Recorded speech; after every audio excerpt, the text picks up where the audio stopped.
오늘 이사야 49장 14절에서 18절 말씀을 가지고 혹시 잊을지라도 그러나 라는 제목으로 함께 말씀을 나누겠습니다. 우리는 인생을 살면서 때로는 감당하기 어려운 고난을 만나게 됩니다. 그럴 때 가장 먼저 드는 감정은 외로움입니다. 사람이 힘들다 보면 주위의 사람들이 다 떠나요. 그렇게 지나고 또 함께 위해주던 사람들도 저 사람 이제 인생이 끝났구나 그렇게 생각하며 한 사람 두 사람씩 곁을 떠납니다. 그래서 나를 도와줄 사람은 이제 아무도 없다 그런 생각을 하게 되는 것입니다. 그리고 더 나아가서 곧 이어지는 생각이 뭐냐면 하나님도 나를 잊으셨는가 보다. 사람들이 나를 떠나더니 이제는 하나님도 나를 잊으셨다. 그런 생각까지 들게 되는 것이죠.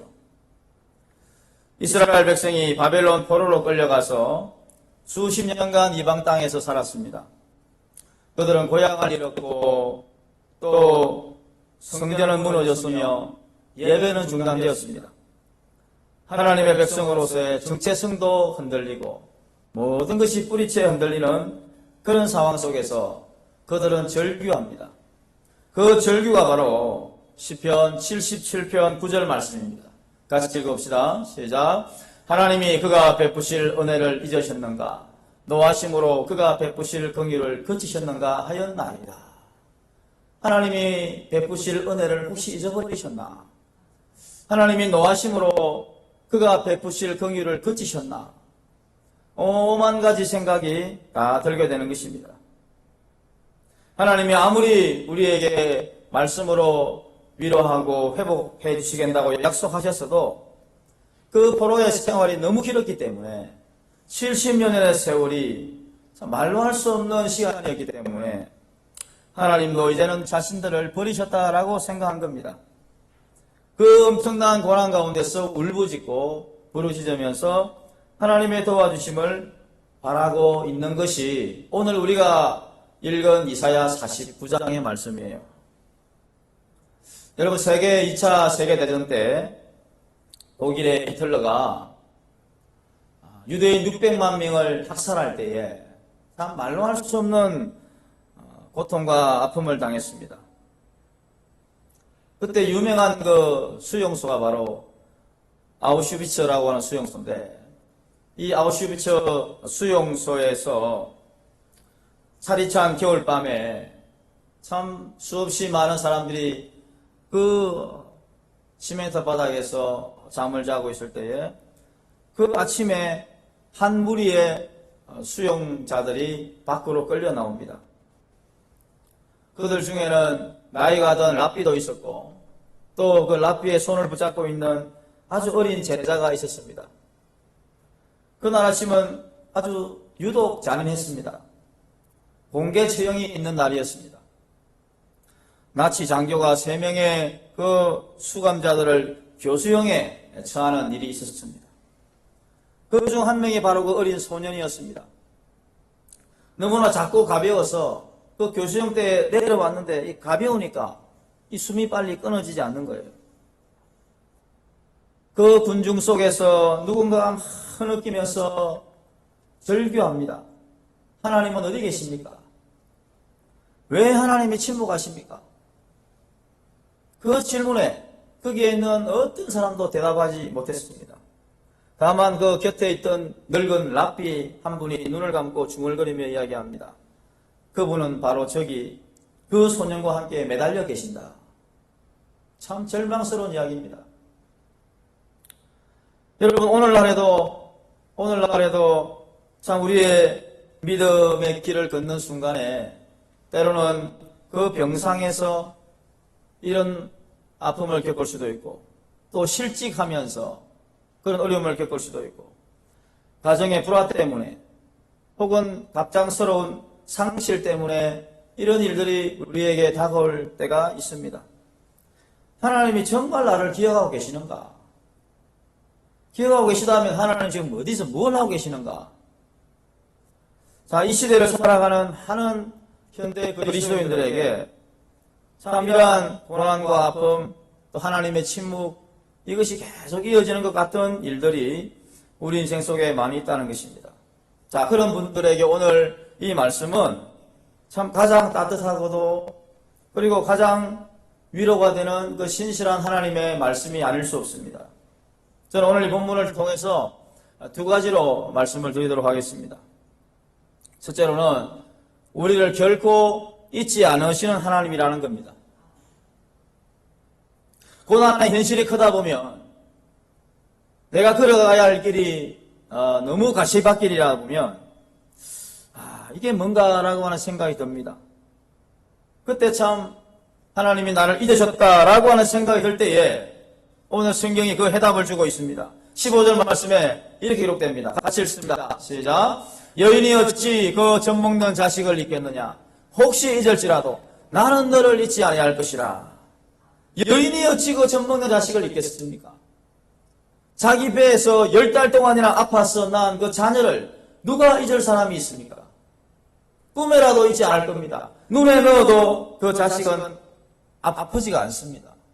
10손가락 깨물어서 안 아픈 손가락이 없는 겁니다. 다 소중합니다.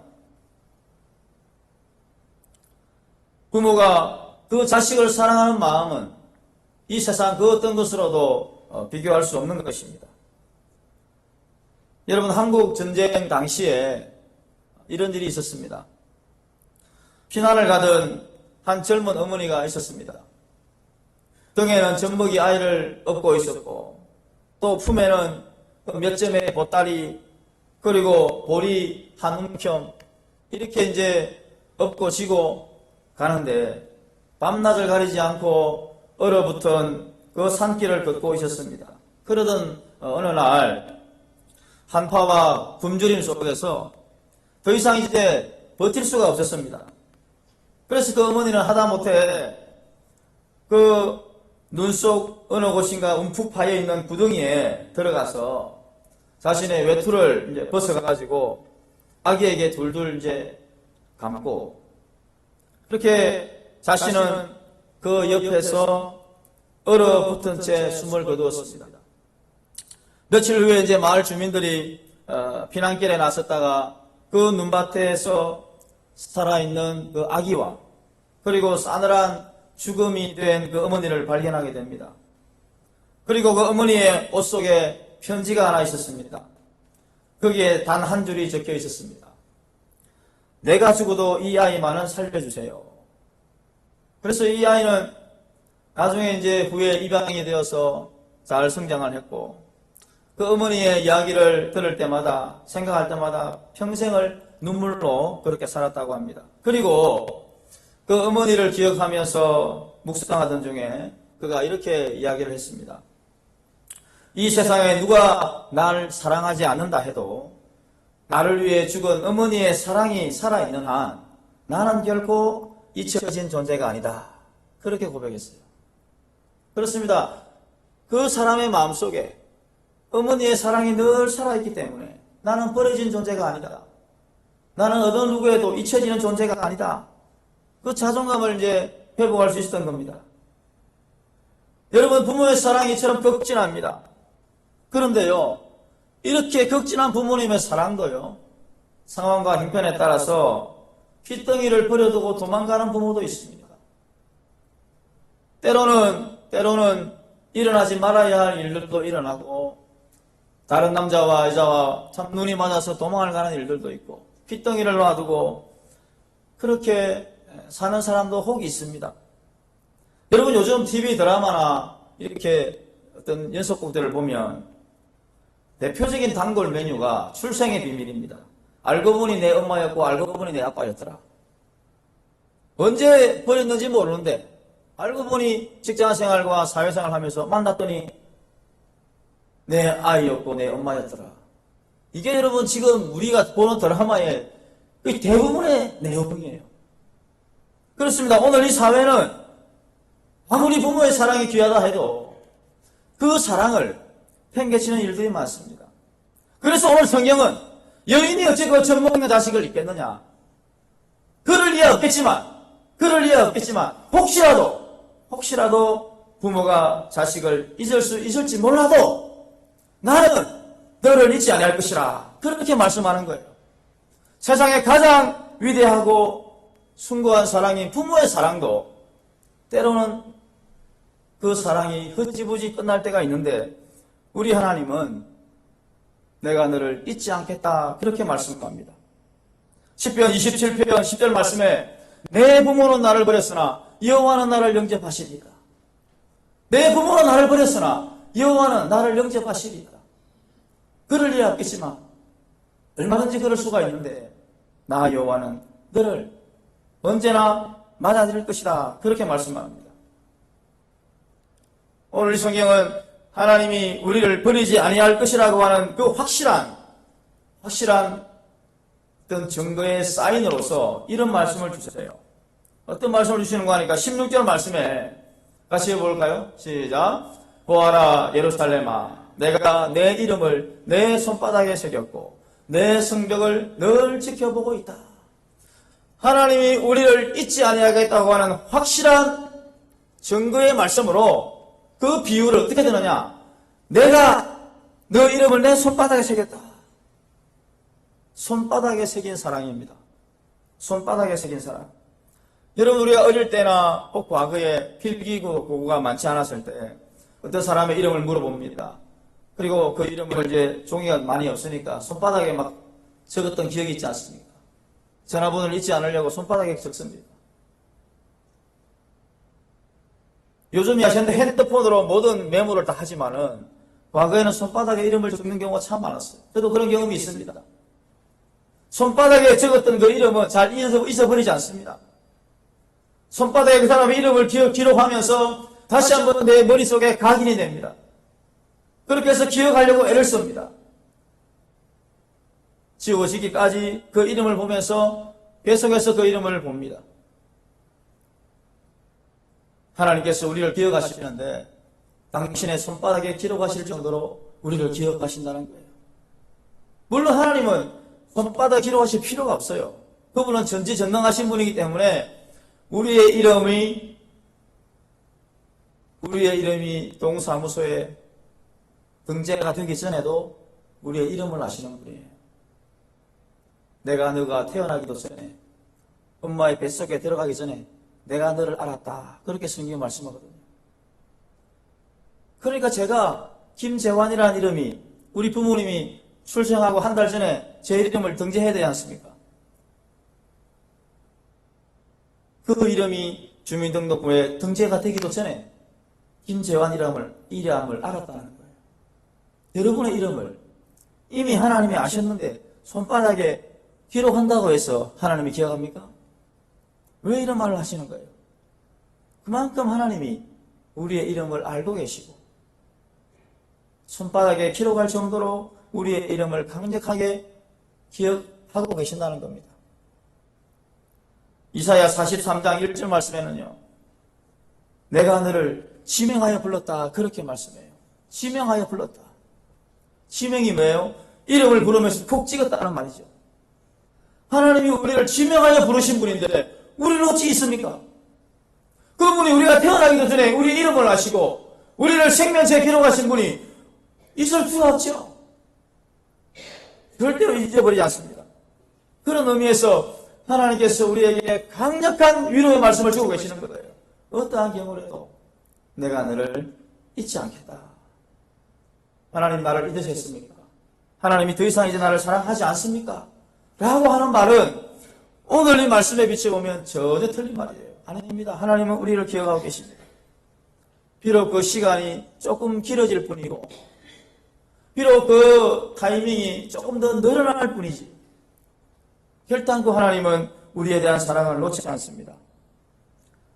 여러분, 우리가 너무나 사랑하고 좋아하는 존 칼빈 선생이 있습니다. 이분이 기독교 강요에서 우리 신앙의 큰 5가지 틀 5대 강요를 기록을 했는데요. 그 5대 강요 중에 하나가 뭐냐면 성도의 견인이라고 하는 교리가 있습니다. 성도의 견인. 이 견인이란 말은 뭐 견인차가 끌고 간다 그런 말이 아닙니다. 그런 말이 아니고 부들 견자 참을 인자. 다시 말하면 하나님이 우리 인생 여정 중에 자신의 신앙을 끝까지 지켜갈 수 있도록 힘과 능력과 은혜를 부어주신다는 거예요. 하나님이 우리 신앙의 여정을 끝까지 마무리할 때까지 우리가 견뎌낼 수 있도록, 참을 수 있도록, 그 신앙 과정의 모든 일을 감당할 수 있도록 힘을 주신다는 거예요. 손바닥에 새기신 그 하나님의 사랑인데 우리의 삶의 여정을 지켜주지 않겠는가 하는 것입니다. 그렇습니다. 그 하나님의 사랑이 여전히 우리와 함께 가시기 때문에 하나님은 반드시 우리의 삶을 기억하십니다. 반드시 여러분의 이름을 기억하고 계십니다. 혹여나 추워라도 이제 내 인생은 끝났어. 하나님이 나를 더 이상 지켜주지 않는 것 같아. 내 주변의 사람들도 떠나고 내 몸도 망가지고 내 인생의 여러 가지가 이제는 밑바닥인 것 같아. 그러나 그때에도 하나님은 여전히 내가 너를 잊지 않겠다. 내가 너를 내 손바닥에 새겼다. 내가 너를 지명하여 불렀다. 그렇게 말씀하시면서 오늘 우리의 삶을 여전히 붙들고 계시는 분이심을 믿을 수 있기를 바랍니다. 일단 두 번째로 하나님께서 여러 상황 가운데서 우리를 회복해 하시는 하나님이라는 분입니다. 하나님은 우리의 삶을 지켜주시고 손바닥에 새기실 뿐만 아니라 반드시 회복시켜 주십니다. 오늘 성경 17절 말씀에 내 자녀들은 속히 돌아오고 너를 황폐하던 자들은 너를 떠나가리라 그렇게 말씀합니다. 무슨 말입니까? 바벨론 포로지에서 다시 이스라엘로 복귀시켜 줄 것이다. 그 약속의 말씀을 주고 있는 거예요. 내 자녀들은 속히 돌아올 것이다. 물론 70년의 세월이 긴 시간이에요. 속히가 아닙니다. 엄청나게 오랜 세월이에요. 그러나 하나님 마음은 그들을 속히 돌려보내고 싶어요. 빨리 돌려보내고 싶어요. 빨리 고국으로 돌려보내고 싶은 것이 하나님의 마음이라는 겁니다. 이 하나님의 마음을 이렇게 표현하는 거예요. 내 자녀들은 속히 돌아오게 될 것이다. 속히 회복하게 될 것이다. 하나님이 우리의 삶을 속히 회복시켜 주신다고 하는 이 확실한 약속의 말씀을 보증하는 하나님의 말씀이 그 뒤에 나오는데 18절 말씀해 보시면 정말로 우리의 마음을 쥐어짜게 하는 말씀이 나와요. 내가 나의 삶으로 맹세하건대. 내가 나의 삶으로 맹세하건대. 누가요? 하나님. 하나님이 당신의 삶으로 맹세하건대 내가 너를 반드시 회복시켜 줄 것이다. 내가 너를 반드시 돌아오게 할 것이라는 말씀이에요. 하나님이 그 예언의 성취를 위해서 당신의 전입격을 걸겠다는 겁니다. 우리가 흔히 어떤 투자나 또 어떤 고부와 가치나 어떤 미래를 위해서 내가 올인했어. 내가 이 일에, 내가 이것에 전적으로 내가 투자했어. 전부 다 바쳤어. 그렇게 얘기합니다.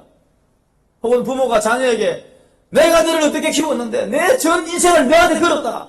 자녀가 뭐라고 세상에 인생을 걸었다는 거예요. 그런 경우들이 참 있어요. 내가 너에게 전 인생을 걸었다. 여러분 이게 참 제가 설명하기가 너무 어려워요. 이게. 왜냐하면요. 우리가 상대방하고 대화를 하거나 약속을 할 때 아쉬울 때 돈을 빌린다든지 부탁을 할 때 한 번만 봐줘. 한 번만 좀 해줘. 내가 진짜 맹세하는데 진짜 내가 할게. 진짜 잘할게. 진짜 내가 갚을게. 진짜 어떻게 할게. 내가 약속해.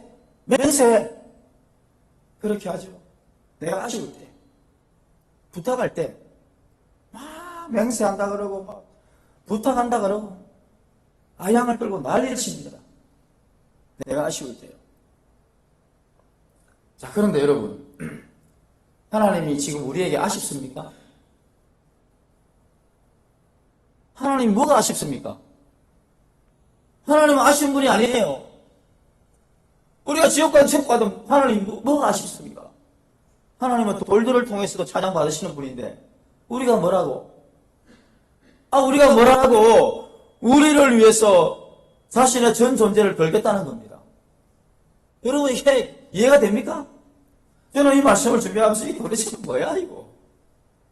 아니, 내가 아쉬워서 하나님께 부탁을 해야 되는데, 내가 아쉬워서 하나님께 도와달라고 요청해야 되는데, 세상에 하나님이 먼저 우리에게 찾아오셔서 내가 도와줄게. 내가 전 존재를 건다. 내가 너를 위해서 내가 전 존재를 건다. 그렇게 하니까 제가 너무 송구스럽습니다. 하나님이 내가 뭔데? 내가 너를 위해서 내 전 존재를 걸게. 맹세할게 내가. 여러분, 우리가 뭡니까? 우리가 뭔데 하나님이 이렇게까지 하면서 우리에게 자신의 전 존재를 걸면서 맹세합니까? 아쉬운 게 하나도 없으신 분인데 우리에게 사정사정하고 해글복걸하고 그러면서 못난 우리들에게 이렇게 다가오시는 분이심을 우리가 오늘 말씀을 통해서 알 수 있습니다. 하나님이 자신의 전 존재를 걸었다고 하는 것이 바로 당신의 아들 예수 그리스도를 통해서 나타나지 않습니까? 예수 그리스도를 이 땅에 보내주셔서 정말로 자신의 전 삶을 걸었습니다. 우리를 위해서. 부족한 우리를 위해서 전 삶을 걸었습니다. 우리가 그럴 대상이 아닌데도 하나님께서 이렇게 당신의 약속하신 맹세를 지키겠다고 하는 이 확실한 약속의 말씀을 한 번 더 보정하기 위해서 내가 나의 삶으로 맹세한다. 여러분, 정말 죽어도 이 말씀 잊어버리면 안 됩니다. 하나님이 우리 인간을 위해서 당신의 전 존재를 걸고 맹세하셨다. 나를 회복시켜 주신다. 이런 표현들이 성경에 세 군데 더 나옵니다. 이사야 45장 23절 내가 나를 두고 맹세하기를, 예레미야 44장 26절 내가 나의 큰 이름으로 맹세하였은즉, 스바냐 2장 9절 내가 나의 삶을 두고 맹세하노니. 하나님이 당신의 삶을 두고 우리와 맹세하는데 그 이유는 반드시 내가 지키겠다. 반드시 내가 너를 축복하겠다. 반드시 너에게 새로운 은혜와 복을 내려주겠다라고 하는 그 확실한 보증의 말씀을 주시기 위해서 내 삶을 두고 맹세한다. 그렇게 말씀합니다.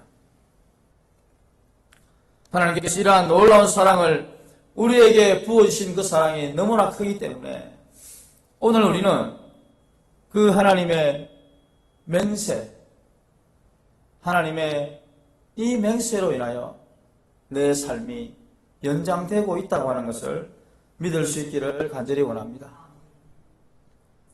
어떤 분이 아기를 낳았는데 아기를 낳고 얼마나 기뻐했는지 모릅니다. 그런데 그 기쁨이 그렇게 오래 가지를 않았습니다. 아들이 두 돌이 넘도록 눈도 마주치지 않고 말도 하지 않고 감정 표현도 하지 않는다는 것을 깨달았습니다. 그래서 병원에 갔더니 자폐 중증 진단을 받았습니다. 참 하늘이 무너지는 그런 일입니다.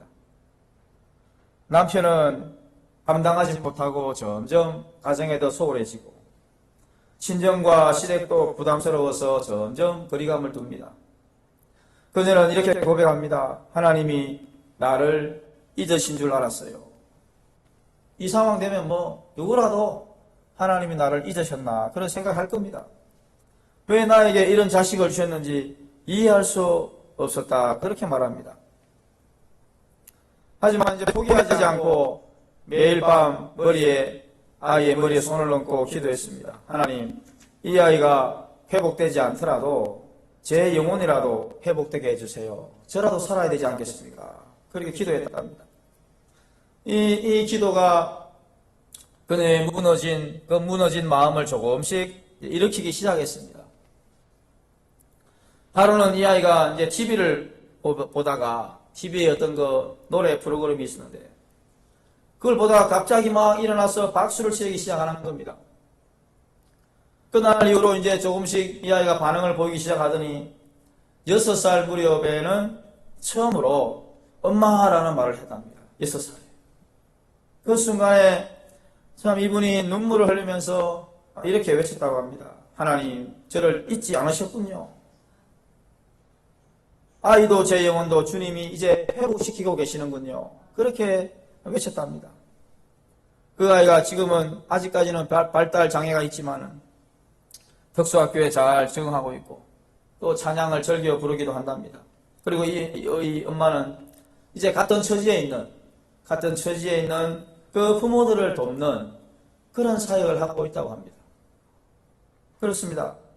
참 우리의 인생이 참 예기치 못한 전혀 내 인생의 그림에 없었던 내 삶의 설계도에 없었던 일들이 막 일어날 때 우리는 누구라도 하나님이 나를 잊으셨다.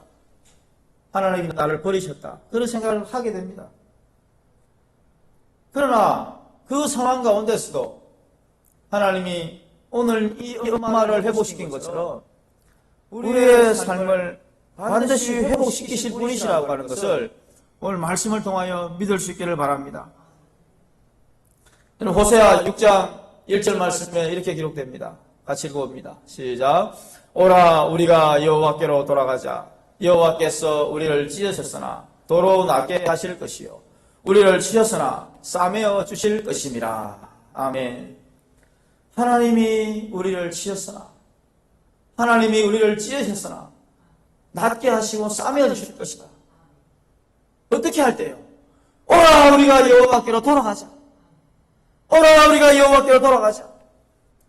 하나님께 다시 내 마음을 열고 하나님께 다시 내 전인격을 열어서 주님 제가 부족합니다. 제가 잘못했습니다. 제가 연약한 사람입니다. 제가 잘못 생각했습니다. 그렇게 주님 앞으로 돌아갈 때에 하나님은 언제 그랬느냐는 듯이 다시 우리를 싸매주시고 회복시키시고 우리의 삶을 치유해 주시는 분이십니다. 여러분 우리가 생명의 삶 강의를 제가 이제 하고 있는데요. 그 내용에 보면 이런 내용이 있어요. 하나님이 우리의 죄를 용서하시고 우리가 회개할 때 용서하신다는 이제 표현이 나오는데 그러면서 하나님 우리의 죄를 용서하시고 그 다음에는 두 번 다시 기억하지 아니하신다라고 말씀합니다. 그래서 어떤 사람이 기도를 할 때 하나님 내가 또다시 죄를 지었네요. 또다시 내가 이런 잘못을 저질렀네요. 그렇게 기도합니다. 그때 주님이 말씀합니다. 또라니 너 언제 죄 지었는데? 지난번에 회개했잖아.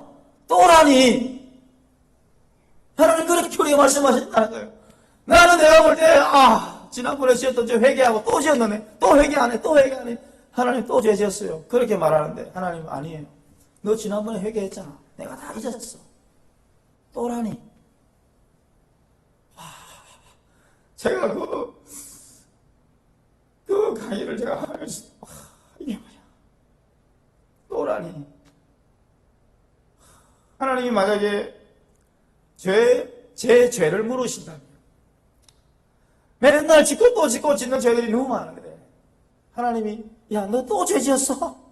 너 또야? 그렇게 말했다면 제가 부끄러워서 하나님 앞에 못 갈 겁니다. 그런데 하나님은 또라니 아니야 너 언제 그랬는데 그렇게 말씀하시는 거예요. 호세아 6장 1절 말씀에 주님께로 돌아가면 너 언제 죄 지었는데 그렇게 말씀하시는 하나님. 그러니까 우리가 얼마나 그 하나님의 그 은혜와 사랑이 얼마나 여러분 이게 기가 막힌 일입니까? 세상 어떤 사람이 아무리 부모가 우리를 사랑한다 해도 너 또 그랬어 그렇게 말 많이 해요. 너 또 그랬어. 그런데 하나님은 어떤 경우라도 너 또 그랬어 그렇게 하지 않아요. 우리가 회개한 죄에 대해서만큼은 하나님은 두 번 다시 또라는 말을 사용하지 않습니다. 잊어버리십니다. 주님께 돌아가는 누구라도 주님께 돌아가는 어느 누구라도 주님은 우리를 낫게 하시고 싸매어 주시는 분이세요. 주님은 반드시 우리를 회복시켜 주신다고 하는 확실한 말씀이에요. 우리가 이 말씀을 믿는다고 한다면은 여러분 언제라도 오시기 바랍니다. 언제라도 주님 앞에 나아가시기 바랍니다. 그러면 주님은 언제라도 똑같이 새롭게 우리를 맞아주십니다. 이것이 주님이 우리를 사랑하시는 모습이고 우리를 반드시 회복시켜 주시겠다고 하는 약속의 말씀인 것입니다. 이제 말씀의 결론을 맺겠습니다. 오늘 우리가 묵상한 이 말씀의 결론 부분을 같이 한번 읽도록 하겠습니다. 시작. 하나님은 결코 우리를 잊지 않으신다. 우리의 이름을 손바닥에 새기시고 무너진 우리의 삶을 기억하신다. 그리고 반드시 회복시키시고 영광스럽게 하실 것을 삶을 두고 맹세하셨다. 사람은 혹시 잊을지라도 하나님은 잊지 않으신다는 말씀을 붙들고 낙심되신 소망을, 불안되신 믿음을 가지고 살아갑시다. 네, 하나님께서 결코 우리를 잊지 아니하신다는 확실한 보증의 말씀을 여러 차례 구체적인 예를 들어서 말씀해 주셨으니까 우리가 어떤 경우라도 내 호흡이 끊어지는 것 같이 이 하나님의 약속의 말씀을 붙들고 나아갈 수 있는 은혜가 있기를 주님의 이름으로 축복합니다. 아멘. 우리 이 시간 같이 한번 기도합시다.